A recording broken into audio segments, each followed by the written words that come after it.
ಓಂ ಶಾಂತಿ. ಮುರುಳಿಯ date ಆಗಿದೆ 18/6/2025. ಪ್ರಾರ್ಥ ಮುರುಳಿ ಬಾಪ್ ದಾದ ಮಧುಬನ. ಮಧುರ ಮಕ್ಕಳೇ, ಈ ರುದ್ರ ಜ್ಞಾನ ಯಜ್ಞವು ಸ್ವಯಂ ರುದ್ರನೇ ರಚಿಸಿದ್ದಾರೆ. ಇದರಲ್ಲಿ ನೀವು ತಮ್ಮದೆಲ್ಲವನ್ನು ಸ್ವಾಹ ಮಾಡಿ, ಏಕೆಂದರೆ ಈಗ ಮನೆಗೆ ಹೋಗಬೇಕಾಗಿದೆ. ಪ್ರಶ್ನೆ: ಸಂಗಮ ಯುಗದಲ್ಲಿ ಯಾವ ವಿಚಿತ್ರವಾದ ಆಟವು ನಡೆಯುತ್ತದೆ? ಉತ್ತರ: ಭಗವಂತನು ರಚಿಸಿರುವ ಯಜ್ಞದಲ್ಲಿಯೇ ಅಸುರರ ವಿಘ್ನಗಳು ಬೀಳುತ್ತವೆ. ಸಂಗಮದಲ್ಲಿಯೇ ಈ ವಿಚಿತ್ರವಾದ ಆಟವು ನಡೆಯುತ್ತದೆ. ಇಂತಹ ಯಜ್ಞವು ಇಡೀ ಕಲ್ಪದಲ್ಲಿಯೇ ರಚಿಸುವುದಿಲ್ಲ.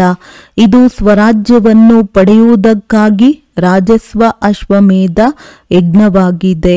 ಇದರಲ್ಲಿಯೇ ವಿಘ್ನಗಳು ಬೀಳುತ್ತವೆ. ಓಂ ಶಾಂತಿ. ನೀವು ಎಲ್ಲಿ ಕುಳಿತಿದ್ದೀರಿ? ಇದಕ್ಕೆ ಶಾಲೆ ಅಥವಾ ವಿಶ್ವವಿದ್ಯಾಲಯವೆಂದು ಹೇಳಲಾಗುತ್ತದೆ. ಇದು ವಿಶ್ವವಿದ್ಯಾಲಯವಾಗಿದೆ. ಈ ಈಶ್ವರೀಯ ಸೇವಾ ಕೇಂದ್ರದಲ್ಲಿ ತಂದೆಯು ಅತಿ ದೊಡ್ಡ ವಿಶ್ವವಿದ್ಯಾಲಯವನ್ನು ತೆರೆದಿದ್ದಾರೆ. ಶಾಸ್ತ್ರಗಳಲ್ಲಿ ರುದ್ರ ಯಜ್ಞವೆಂಬ ಹೆಸರನ್ನು ಬರೆದಿದ್ದಾರೆ. ಈ ಸಮಯದಲ್ಲಿ ನೀವು ಮಕ್ಕಳು ತಿಳಿದುಕೊಂಡಿದ್ದೀರಿ, ಶಿವತಂದೆಯು ಈ ಪಾಠಶಾಲೆ ಅಥವಾ ವಿಶ್ವವಿದ್ಯಾಲಯವನ್ನು ತೆರೆದಿದ್ದಾರೆ. ಶ್ರೇಷ್ಠಾತಿ ಶ್ರೇಷ್ಠ ತಂದೆಯು ಓದಿಸುತ್ತಾರೆ. ಅವರು ಈ ಯಜ್ಞವನ್ನು ರಚಿಸಿದ್ದಾರೆ. ಇದರ ಹೆಸರೂ ಸಹ ಪ್ರಖ್ಯಾತವಾಗಿದೆ. ಮಕ್ಕಳ ಬುದ್ಧಿಯಲ್ಲಿ ನೆನಪಿರಬೇಕಲ್ಲವೇ? ರಾಜಸ್ವ ಅರ್ಥಾತ್ ಸ್ವರಾಜ್ಯಕ್ಕಾಗಿ ರಾಜಸ್ವ ಅಶ್ವಮೇಧ ರುದ್ರ ಜ್ಞಾನ ಯಜ್ಞವಾಗಿದೆ.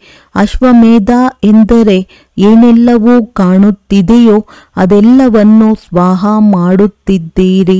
ಇದರಲ್ಲಿ ಶರೀರವೂ ಸಹ ಸ್ವಾಹ ಆಗಿಬಿಡುತ್ತದೆ.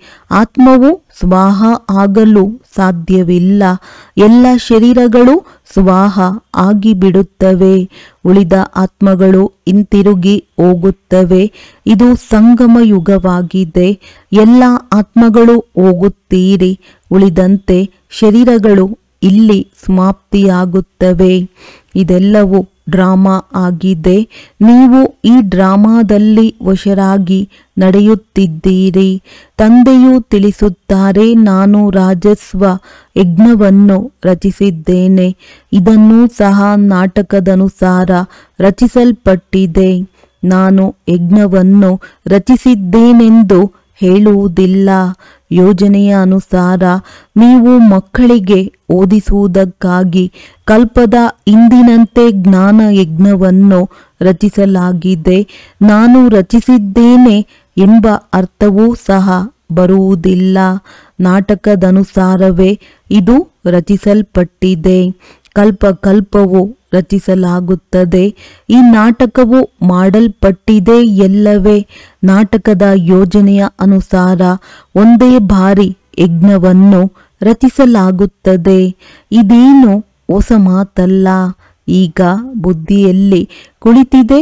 ಅವಶ್ಯವಾಗಿ 5000 ವರ್ಷಗಳ ಮೊದಲೂ ಸಹ ಸತ್ಯಯುಗವಿತ್ತು. ಈಗ ಪುನಃ ಚಕ್ರವು ಪುನರಾವರ್ತನೆಯಾಗುತ್ತಿದೆ. ಹೊಸ ಪ್ರಪಂಚವು ಪುನಃ ಸ್ಥಾಪನೆಯಾಗುತ್ತಿದೆ. ನಾವು ಹೊಸ ಪ್ರಪಂಚದಲ್ಲಿ ಸ್ವರಾಜ್ಯವನ್ನು ಪಡೆಯುವುದಕ್ಕಾಗಿ ಓದುತ್ತಿದ್ದೇವೆ. ಅಂದ ಮೇಲೆ ಅವಶ್ಯವಾಗಿ ಪವಿತ್ರರಾಗಬೇಕಾಗಿದೆ. ಯಾರು ನಾಟಕದನುಸಾರ ಕಲ್ಪದ ಮೊದಲು ಆಗಿದ್ದರೋ ಅವರೇ ಆಗುತ್ತಾರೆ. ಈಗಲೂ ಆಗುತ್ತಾರೆ. ಸಾಕ್ಷಿಯಾಗಿ ನಾಟಕವನ್ನು ನೋಡಬೇಕಾಗಿದೆ ಮತ್ತು ಪುರುಷಾರ್ಥವನ್ನು ಮಾಡಬೇಕಾಗಿದೆ. ಮಕ್ಕಳು ಮಾರ್ಗವನ್ನು ತಿಳಿಸಬೇಕು. ಮುಖ್ಯ ಮಾತು ಪವಿತ್ರತೆಯಾಗಿದೆ. ಬನ್ನಿ, ಪವಿತ್ರರನ್ನಾಗಿ ಮಾಡಿ ಈ ಚೀಚಿ ಪ್ರಪಂಚದಿಂದ ಕರೆದುಕೊಂಡು ಹೋಗಿ ಎಂದು ತಂದೆಯನ್ನು ಕರೆದಿರಿ. ತಂದೆಯು ಮನೆಗೆ ಕರೆದುಕೊಂಡು ಹೋಗುವುದಕ್ಕಾಗಿಯೇ ಬಂದಿದ್ದಾರೆ. ಮಕ್ಕಳಿಗೆ ಬಹಳಷ್ಟು ವಿಷಯಗಳನ್ನು ತಿಳಿಸಲಾಗಿದೆ. ಮುಖ್ಯ ಮಾತನ್ನು ತಂದೆಯು ತಿಳಿಸುತ್ತಾರೆ. ಮನ್ಮನಾಭವ. ಪಾವನರಾಗುವುದಕ್ಕಾಗಿ ತಂದೆಯನ್ನು ನೆನಪು ಮಾಡುತ್ತೇವೆ. ಇದನ್ನು ಮರೆಯಬಾರದು. ಎಷ್ಟು ನೆನಪು ಮಾಡುತ್ತೀರೋ ಅಷ್ಟು ಲಾಭವಾಗುವುದು. ಮಕ್ಕಳು ದಿನಚರಿಯನ್ನಿಡಬೇಕು. ಇಲ್ಲದಿದ್ದರೆ ಅಂತಿಮದಲ್ಲಿ ಅನುತ್ತೀರ್ಣರಾಗಿ ಬಿಡುತ್ತೀರಿ. ನಾವೇ ಸತೋಪ್ರಧಾನರಾಗಿದ್ದೆವು ಎಂದು ತಿಳಿಯುತ್ತೀರಿ. ಅಂದಾಗ ನಂಬರ್ ವಾರ್ ಪುರುಷಾರ್ಥದನುಸಾರ ಯಾರು ಶ್ರೇಷ್ಠರಾಗುವರೋ ಅವರೇ ಹೆಚ್ಚಿನ ಪರಿಶ್ರಮ ಪಡಬೇಕಾಗುವುದು. ನೆನಪಿನಲ್ಲಿರಬೇಕಾಗುತ್ತದೆ. ಇದಂತೂ ನಿಮಗೆ ತಿಳಿದಿದೆ. ಇನ್ನು ಸ್ವಲ್ಪವೇ ಸಮಯವಿದೆ. ಇದರ ನಂತರ ಸುಖದ ದಿನಗಳು ಬರಲಿವೆ. ಅವಶ್ಯವಾಗಿ ನಮ್ಮ ಅಪಾರ ಸುಖದ ದಿನಗಳು ಬರುತ್ತವೆ. ತಂದೆಯು ಒಂದೇ ಬಾರಿ ಬರುತ್ತಾರೆ. ದುಃಖಧಾಮವನ್ನೇ ಸಮಾಪ್ತಿ ಮಾಡಿ ತಮ್ಮ ಸುಖಧಾಮಕ್ಕೆ ಕರೆದುಕೊಂಡು ಹೋಗುತ್ತಾರೆ. ನಾವೀಗ ಈಶ್ವರೀಯ ಪರಿವಾರದವರಾಗಿದ್ದೇವೆ. ನಂತರ ದೈವಿ ಪರಿವಾರದಲ್ಲಿ ಹೋಗುತ್ತೇವೆ. ಈ ಸಮಯದ ಗಾಯನವೇ ಇದೆ. ಈ ಸಂಗಮ ಯುಗವು ಪುರುಷೋತ್ತಮ ಶ್ರೇಷ್ಠರಾಗುವ ಯುಗವಾಗಿದೆ. ನಮಗೆ ಬೇಅದ್ದಿನ ತಂದೆಯು ಓದಿಸುತ್ತಿದ್ದಾರೆ. ಮುಂದೆ ಹೋದಂತೆ ಸನ್ಯಾಸಿಗಳೂ ಸಹ ಇದನ್ನು ಒಪ್ಪುತ್ತಾರೆ. ಅಂತಹ ಸಮಯವೂ ಸಹ ಬರುತ್ತಿದೆ ಎಲ್ಲವೇ. ಈಗಿನ ನಿಮ್ಮ ಪ್ರಭಾವವು ಅಷ್ಟೊಂದು ಬೀರುತ್ತಿಲ್ಲ. ರಾಜಧಾನಿಯು ಸ್ಥಾಪನೆಯಾಗುತ್ತಿದೆ. ಇನ್ನೂ ಸಮಯವಿದೆ. ಕೊನೆಯಲ್ಲಿ ಈ ಸನ್ಯಾಸಿಗಳು ಮೊದಲಾದವರೂ ಸಹ ಬಂದು ತಿಳಿದುಕೊಳ್ಳುತ್ತಾರೆ. ಸೃಷ್ಟಿ ಚಕ್ರವು ಹೇಗೆ ಸುತ್ತುತ್ತದೆ ಎಂಬ ಜ್ಞಾನವು ಯಾರಲ್ಲಿಯೂ ಇಲ್ಲ. ಇದನ್ನು ಸಹ ಮಕ್ಕಳು ತಿಳಿದುಕೊಂಡಿದ್ದೀರಿ. ಪವಿತ್ರತೆಯ ಮೇಲೆ ಎಷ್ಟೊಂದು ವಿಘ್ನಗಳು ಬರುತ್ತವೆ. ಅಬಲೆಯರ ಮೇಲೆ ಅತ್ಯಾಚಾರವಾಗುತ್ತದೆ. ದ್ರೌಪದಿಯು ಕರೆದಳಲ್ಲವೇ? ವಾಸ್ತವದಲ್ಲಿ ನೀವೆಲ್ಲರೂ ದ್ರೌಪದಿಯರು, ಸೀತೆಯರು, ಪಾರ್ವತಿಯರಾಗಿದ್ದೀರಿ. ನೆನಪಿನಲ್ಲಿರುವುದರಿಂದ ಅಬಲೆಯರು, ಕುಬ್ಜೆಯರು ಸಹ ತಂದೆಯಿಂದ ಆಸ್ತಿಯನ್ನು ಪಡೆಯುತ್ತಾರೆ. ನೆನಪಿನಲ್ಲಿರುವುದು ಸಹಜವಲ್ಲವೇ? ಭಗವಂತನು ಬಂದು ಯಜ್ಞವನ್ನು ರಚಿಸುತ್ತಾರೆ. ಇದರಲ್ಲಿ ಎಷ್ಟೊಂದು ವಿಘ್ನಗಳು ಬರುತ್ತವೆ. ಈಗಲೂ ಸಹ ವಿಘ್ನಗಳು ಬರುತ್ತಿರುತ್ತವೆ. ಕನ್ಯೆಯರಿಗೆ ಬಲವಂತದಿಂದ ವಿವಾಹ ಮಾಡಿಸುತ್ತಾರೆ. ಇಲ್ಲವೆಂದರೆ ಹೊಡೆದು ಮನೆಯಿಂದ ಆಚೆ ಹಾಕುತ್ತಾರೆ. ಆದ್ದರಿಂದ ಏ ಪತಿತ ಪಾವನ ಬನ್ನಿ ಎಂದು ಕರೆಯುತ್ತಾರೆ. ಅಂದ ಮೇಲೆ ಅವರಿಗೆ ಅವಶ್ಯವಾಗಿ ಬಂದು ಪಾವನ ಮಾಡಲು ರಥವು ಬೇಕಲ್ಲವೇ? ಸ್ಥೂಲ ನೀರಿನಿಂದ ಪಾವನರಾಗುವುದಿಲ್ಲ. ತಂದೆಯೇ ಬಂದು ಪಾವನ ಮಾಡಿ ಪಾವನ ಪ್ರಪಂಚದ ಮಾಲೀಕರನ್ನಾಗಿ ಮಾಡುತ್ತಾರೆ. ನೀವು ನೋಡುತ್ತೀರಿ, ಈ ಪತಿತ ಪ್ರಪಂಚದ ವಿನಾಶವು ಸನ್ಮುಖದಲ್ಲಿ ನಿಂತಿದೆ. ಅಂದ ಮೇಲೆ ನಾವೇಕೆ ತಂದೆಯ ಮಕ್ಕಳಾಗಬಾರದು? ಸ್ವಾಹ ಆಗಿಬಿಡಬಾರದು? ಹೇಗೆ ಸ್ವಾಹ ಆಗುವುದು? ಹೇಗೆ ವರ್ಗಾವಣೆ ಆಗುವುದೆಂದು ಕೇಳುತ್ತಾರೆ. ಅದಕ್ಕೆ ತಂದೆಯು ತಿಳಿಸುತ್ತಾರೆ, ಮಕ್ಕಳೇ, ನೀವು ಈ ತಂದೆಯನ್ನು ಸಾಕಾರ ನೋಡುತ್ತೀರಲ್ಲವೇ? ಇವರು ತಾವು ಮಾಡಿ ಬ್ರಹ್ಮ ಕಲಿಸುತ್ತಿದ್ದಾರೆ.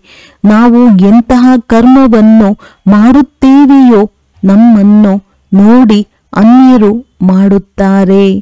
ತಂದೆಯು ಇವರಿಂದ ಕರ್ಮ ಮಾಡಿಸಿದರಲ್ಲವೇ?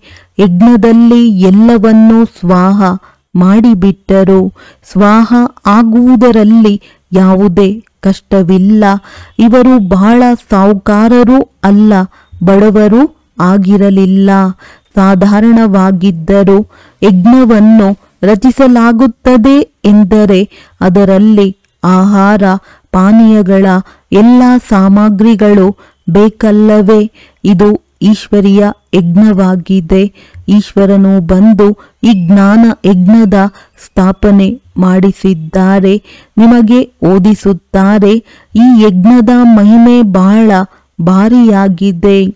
ಈಶ್ವರೀಯ ಯಜ್ಞದಿಂದಲೇ ನಿಮ್ಮ ಶರೀರದ ನಿರ್ವಹಣೆಯಾಗುತ್ತದೆ. ನಿಮಗೆ ಓದಿಸುತ್ತಾರೆ. ಈ ಯಜ್ಞದ ಮಹಿಮೆ ಬಹಳ ಭಾರಿಯಾಗಿದೆ. ಈಶ್ವರಿಯ ಯಜ್ಞದಿಂದಲೇ ನಿಮ್ಮ ಶರೀರದ ನಿರ್ವಹಣೆಯಾಗುತ್ತದೆ. ಅವರು ತಮ್ಮನ್ನು ಅರ್ಪಣಮಯ ಎಂದು ತಿಳಿಯುತ್ತಾರೆ. ನಾವು ಟ್ರಸ್ಟಿಯಾಗಿದ್ದೇವೆ, ಎಲ್ಲರೂ ಈಶ್ವರನದ್ದಾಗಿದೆ. ನಾವು ಶಿವ ತಂದೆಯ ಯಜ್ಞದಿಂದ ಭೋಜನವನ್ನು ಸ್ವೀಕರಿಸುತ್ತೇವೆ. ಇದು ತಿಳುವಳಿಕೆಯ ಮಾತಲ್ಲವೇ?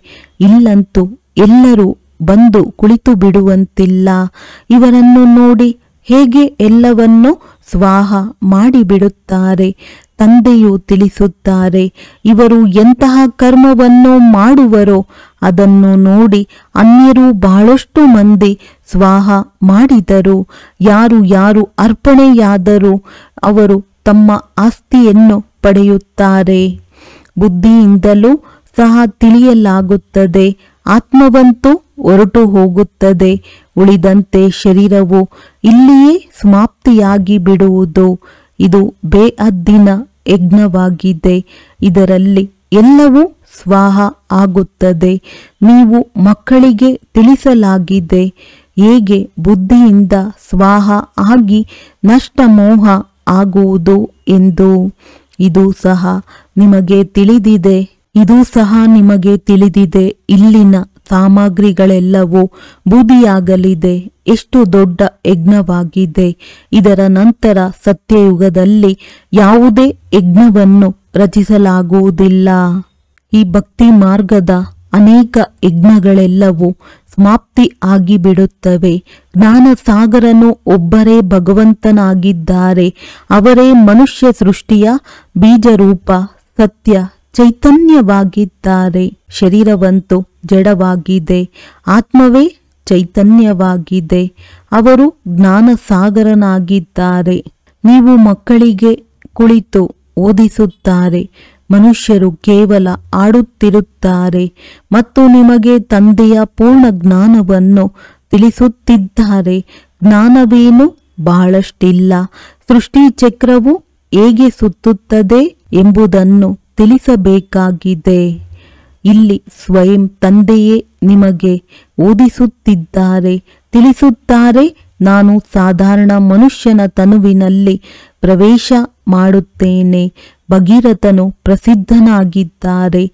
ಅಂದ ಮೇಲೆ ಅವಶ್ಯವಾಗಿ ಮನುಷ್ಯನ ತನುವಿನಲ್ಲಿಯೇ ತಂದೆಯು ಬರುತ್ತಾರಲ್ಲವೇ? ಶಿವನೆಂದು ಅವರದ್ದು ಒಂದೇ ಹೆಸರು ನಡೆದು ಬರುತ್ತದೆ. ಮತ್ತೆಲ್ಲರ ಹೆಸರುಗಳು ಬದಲಾಗುತ್ತದೆ. ಆದರೆ ಇವರ ಹೆಸರು ಬದಲಾಗುವುದಿಲ್ಲ. ಆದರೆ ಭಕ್ತಿಯಲ್ಲಿ ಅನೇಕ ಹೆಸರುಗಳನ್ನಿಟ್ಟಿದ್ದಾರೆ. ಇಲ್ಲಂತೂ ಶಿವ ತಂದೆ ಇದ್ದಾರೆ. ಶಿವನು ಕಲ್ಯಾಣಕಾರಿ ಎಂದು ಹೇಳುತ್ತಾರೆ. ಭಗವಂತನೇ ಬಂದು ಹೊಸ ಪ್ರಪಂಚ ಸ್ವರ್ಗವನ್ನು ಸ್ಥಾಪನೆ ಮಾಡುತ್ತಾರೆ. ಅಂದ ಮೇಲೆ ಕಲ್ಯಾಣಕಾರಿಯಾದರಲ್ಲವೇ? ಭಾರತದಲ್ಲಿ ಸ್ವರ್ಗವಿತ್ತು, ಈಗ ನರಕವಾಗಿದೆ. ಈಗ ಪುನಃ ಸ್ವರ್ಗವಾಗುವುದು. ಇದಕ್ಕೆ ಪುರುಷೋತ್ತಮ ಸಂಗಮಯುಗವೆಂದು ಹೇಳಲಾಗುತ್ತದೆ. ಈ ಸಮಯದಲ್ಲಿಯೇ ತಂದೆಯು ಅಂಬಿಗನಾಗಿ ನಿಮ್ಮನ್ನು ಈ ತೀರದಿಂದ ಆ ತೀರಕ್ಕೆ ಕರೆದುಕೊಂಡು ಹೋಗುತ್ತಾರೆ. ಇದು ಹಳೆಯ ದುಃಖದ ಪ್ರಪಂಚವಾಗಿದೆ. ಇದರ ನಂತರ ನಾಟಕದನುಸಾರ ಅವಶ್ಯವಾಗಿ ಹೊಸ ಪ್ರಪಂಚವಾಗುವುದು. ಇದಕ್ಕಾಗಿಯೇ ನೀವೀಗ ಪುರುಷಾರ್ಥ ಮಾಡುತ್ತೀರಿ. ತಂದೆಯ ನೆನಪು ಪದೇ ಪದೇ ಮರೆತು ಹೋಗುತ್ತದೆ. ಇದರಲ್ಲಿಯೇ ಪರಿಶ್ರಮವಿದೆ. ಬಾಕಿ ನಿಮ್ಮಿಂದ ಯಾವ ವಿಕರ್ಮಗಳಾಗಿವೆಯೋ ಅದರ ಶಿಕ್ಷೆಯನ್ನು ಕರ್ಮ ಭೋಗದ ಲೆಕ್ಕದಲ್ಲಿ ಭೋಗಿಸಲೇಬೇಕಾಗುತ್ತದೆ. ಇದನ್ನು ಅಂತ್ಯದವರೆಗೂ ಅನುಭವಿಸಲೇಬೇಕಾಗಿದೆ. ಇದರಲ್ಲಿ ಕ್ಷಮೆ ಸಿಗುವುದಿಲ್ಲ. ಬಾಬಾ ಕ್ಷಮಿಸಿ ಎಂದಲ್ಲ, ನಾಟಕದನುಸಾರ ಎಲ್ಲವೂ ಆಗುತ್ತದೆ. ಕ್ಷಮೆ ಇತ್ಯಾದಿ ಏನೂ ಸಿಗುವುದಿಲ್ಲ. ಲೆಕ್ಕಾಚಾರಗಳನ್ನು ಮುಗಿಸಲೇಬೇಕಾಗಿದೆ. ತಮೋ ಪ್ರಧಾನ ಸತೋ ಪ್ರಧಾನರಾಗಬೇಕಾಗಿದೆ. ಇದಕ್ಕಾಗಿ ಶ್ರೀಮತವೂ ಸಿಗುತ್ತದೆ. ಶ್ರೇಷ್ಠಾತಿ ಶ್ರೇಷ್ಠ ತಂದೆಯ ಶ್ರೀಮತದಿಂದ ನೀವು ಶ್ರೇಷ್ಠರಾಗುತ್ತೀರಿ. ಶ್ರೇಷ್ಠಾತಿ ಶ್ರೇಷ್ಠ ತಂದೆಯೂ ನಿಮ್ಮನ್ನು ಶ್ರೇಷ್ಠರನ್ನಾಗಿ ಮಾಡುತ್ತಾರೆ. ನೀವೀಗ ಆಗುತ್ತಿದ್ದೀರಿ. ತಂದೆಯು ಕಲ್ಪ ಕಲ್ಪವೂ ಬಂದು ನಮಗೆ ಓದಿಸುತ್ತಾರೆ. ಅದರ ಪ್ರಾರಬ್ಧವು ಅರ್ಧ ಕಲ್ಪಕ್ಕಾಗಿ ಸಿಗುತ್ತದೆ ಎಂದು ನಿಮಗೆ ಈಗ ಸ್ಮೃತಿ ಬಂದಿದೆ. ಸೃಷ್ಟಿ ಚಕ್ರವು ಹೇಗೆ ಸುತ್ತುತ್ತದೆ ಎಂಬುದರ ಜ್ಞಾನದ ಅವಶ್ಯಕತೆಯೇ ಇರುವುದಿಲ್ಲ. ಕಲ್ಪಕಲ್ಪವೂ ತಂದೆಯು ಬಂದು ಈ ಸೃಷ್ಟಿ ಚಕ್ರವು ಹೇಗೆ ಸುತ್ತುತ್ತದೆ ಎಂದು ತಿಳಿಸುತ್ತಾರೆ. ನಿಮ್ಮ ಕರ್ತವ್ಯವು ಓದುವುದು ಮತ್ತು ಪವಿತ್ರರಾಗುವುದಾಗಿದೆ, ಯೋಗದಲ್ಲಿರಬೇಕಾಗಿದೆ. ತಂದೆಯ ಮಕ್ಕಳಾಗಿ ಪವಿತ್ರರಾಗದಿದ್ದರೆ 100ಕ್ಕೆ 100 ಪಟ್ಟು ಶಿಕ್ಷೆಯಾಗಿ ಬಿಡುವುದು. ಹೆಸರು ಸಹ ಹಾಳಾಗುತ್ತದೆ. ಸದ್ಗುರುವಿನ ನಿಂದಕರಿಗೆ ನೆಲೆ ಇಲ್ಲ ಎಂದು ಆಡುತ್ತಾರೆ. ಇವರು ಯಾರು ಎಂಬುದು ಮನುಷ್ಯರಿಗೆ ತಿಳಿದಿಲ್ಲ. ಸತ್ಯ ತಂದೆಯು ಸದ್ಗುರು ಸತ್ಯ ಶಿಕ್ಷಕರಾಗಿದ್ದಾರಲ್ಲವೇ, ನಿಮಗೆ ಅವರು ಓದಿಸುತ್ತಾರೆ. ಸತ್ಯ ಗುರುವೂ ಆಗಿದ್ದಾರೆ. ಹೇಗೆ ತಂದೆಯು ಜ್ಞಾನಸಾಗರನಾಗಿದ್ದಾರೆಯೋ ಹಾಗೆಯೇ ನೀವು ಸಹ ಮಾಸ್ಟರ್ ಜ್ಞಾನಸಾಗರ ಆಗಿದ್ದೀರಲ್ಲವೇ. ತಂದೆಯಂತೂ ಸಂಪೂರ್ಣ ಜ್ಞಾನವನ್ನು ಕೊಟ್ಟಿದ್ದಾರೆ. ಕಲ್ಪದ ಹಿಂದೆ ಯಾರು ಎಷ್ಟು ಧಾರಣೆ ಮಾಡಿದ್ದರೋ ಅಷ್ಟೇ ಈಗಲೂ ಮಾಡುತ್ತಾರೆ. ಅಂದಾಗ ಪುರುಷಾರ್ಥ ಮಾಡಬೇಕಾಗಿದೆ. ಕರ್ಮವಿಲ್ಲದೆ ಇರಲು ಸಾಧ್ಯವಿಲ್ಲ. ಎಷ್ಟಾದರೂ ಹಠಯೋಗ ಇತ್ಯಾದಿಗಳನ್ನು ಮಾಡಲಿ, ಅದು ಕರ್ಮವೇ ಅಲ್ಲವೇ. ಜೀವನ ಸಂಭಾಲನೆಗಾಗಿ ಇದು ಒಂದು ವ್ಯವಹಾರವಾಗಿದೆ. ಹೆಸರು ಪ್ರಖ್ಯಾತವಾಗುತ್ತದೆ, ಹಣ ಬಹಳ ಸಿಗುತ್ತದೆ. ನೀರಿನ ಮೇಲೆ ಬೆಂಕಿಯ ಮೇಲೆ ನಡೆದಾಡುತ್ತಾರೆ, ಕೇವಲ ಆರುವುದಿಲ್ಲವಷ್ಟೇ.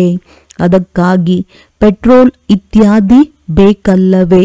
ಆದರೆ ಇದರಿಂದೇನು ಲಾಭವಿಲ್ಲ. ಪಾವನರಂತೂ ಆಗುವುದಿಲ್ಲ. ವಿಜ್ಞಾನದವರದ್ದು ಸ್ಪರ್ಧೆಯಾಗಿದೆ, ಅವರದ್ದು ಸೈನ್ಸ್ನ ಸ್ಪರ್ಧೆ. ನಿಮ್ಮದ್ದು ಸೈಲೆನ್ಸ್ನ ಸ್ಪರ್ಧೆಯಾಗಿದೆ. ಎಲ್ಲರೂ ಶಾಂತಿಯನ್ನೇ ಬಯಸುತ್ತಾರೆ. ತಂದೆಯೂ ತಿಳಿಸುತ್ತಾರೆ, ಶಾಂತಿಯಂತೂ ನಿಮ್ಮ ಸ್ವಧರ್ಮವಾಗಿದೆ. ತಮ್ಮನ್ನು ಆತ್ಮನೆಂದು ತಿಳಿಯಿರಿ. ಈಗ ನಮ್ಮ ಮನೆ ಶಾಂತಿಧಾಮಕ್ಕೆ ಹೋಗಬೇಕಾಗಿದೆ. ಇದು ದುಃಖಧಾಮವಾಗಿದೆ. ನಾವು ಶಾಂತಿಧಾಮದಿಂದ ಮತ್ತೆ ಸುಖಧಾಮದಲ್ಲಿ ಬರುತ್ತೇವೆ. ಈ ದುಃಖಧಾಮವು ಸಮಾಪ್ತಿಯಾಗಲಿದೆ.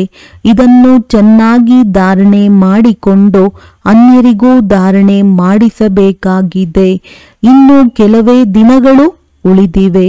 ಹೇಗೆ ಮನುಷ್ಯರು ಆ ವಿದ್ಯೆಯ ಮೂಲಕ ಶರೀರ ನಿರ್ವಹಣಾರ್ಥವಾಗಿ ತಲೆ ಕೆಡಿಸಿಕೊಳ್ಳಬೇಕಾಗುತ್ತದೆ.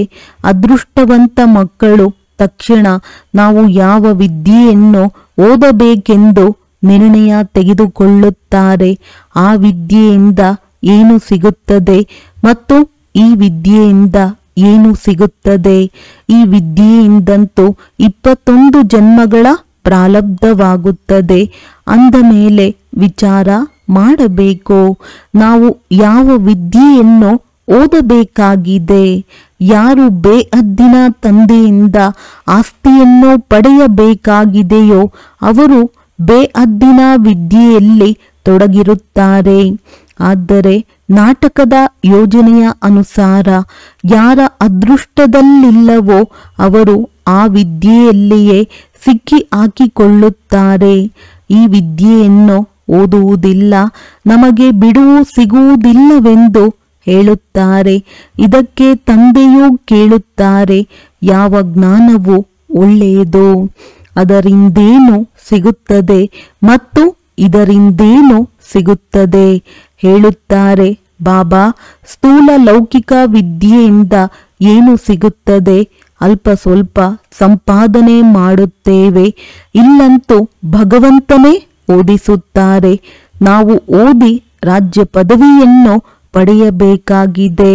ಅಂದ ಮೇಲೆ ಯಾವ ಮಾತಿನ ಮೇಲೆ ಹೆಚ್ಚಿನ ಗಮನ ಕೊಡಬೇಕು. ಬಾಬಾ ಆ ಕೋರ್ಸನ್ನು ಪೂರ್ಣ ಮಾಡಿ ನಂತರ ಬರುತ್ತೇವೆಂದು ಕೆಲವರು ಹೇಳುತ್ತಾರೆ.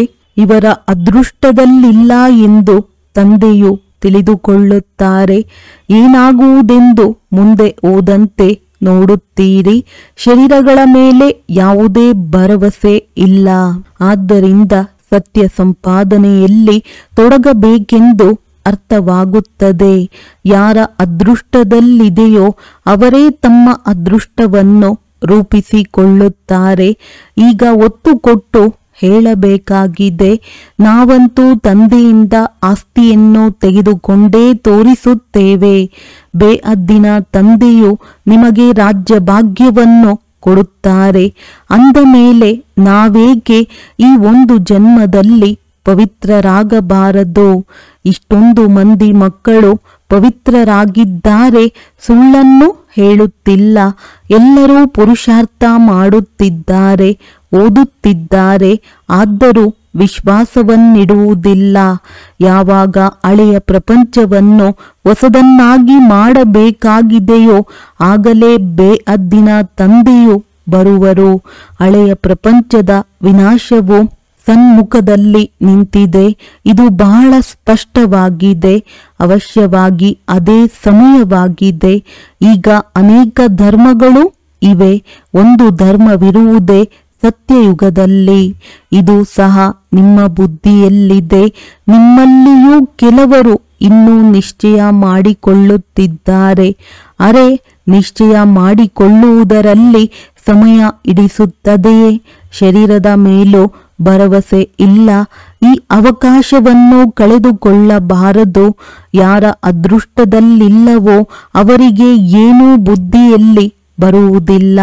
ಒಳ್ಳೆಯದು, ಮಧುರಾತಿ ಮಧುರ ಅಗಲಿ ಹೋಗಿ ಮರಳಿ ಸಿಕ್ಕಿರುವಂತಹ ಮಕ್ಕಳಿಗೆ ಮಾತ್ಪಿತಾ ಬಾಪ್ದಾದಾರವರ ನೆನಪು, ಪ್ರೀತಿ ಹಾಗೂ ನಮಸ್ತೆ. ಆತ್ಮೀಯ ಮಕ್ಕಳಿಗೆ ಆತ್ಮೀಯ ತಂದೆಯ ನಮಸ್ತೆ.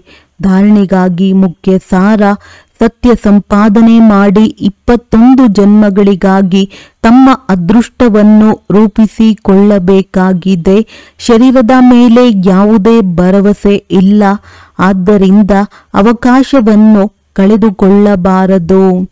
ನಷ್ಟಮೋಹಿಗಳಾಗಿ ತಮ್ಮದೆಲ್ಲವನ್ನು ರುದ್ರ ಯಜ್ಞದಲ್ಲಿ ಸ್ವಾಹ ಮಾಡಬೇಕಾಗಿದೆ.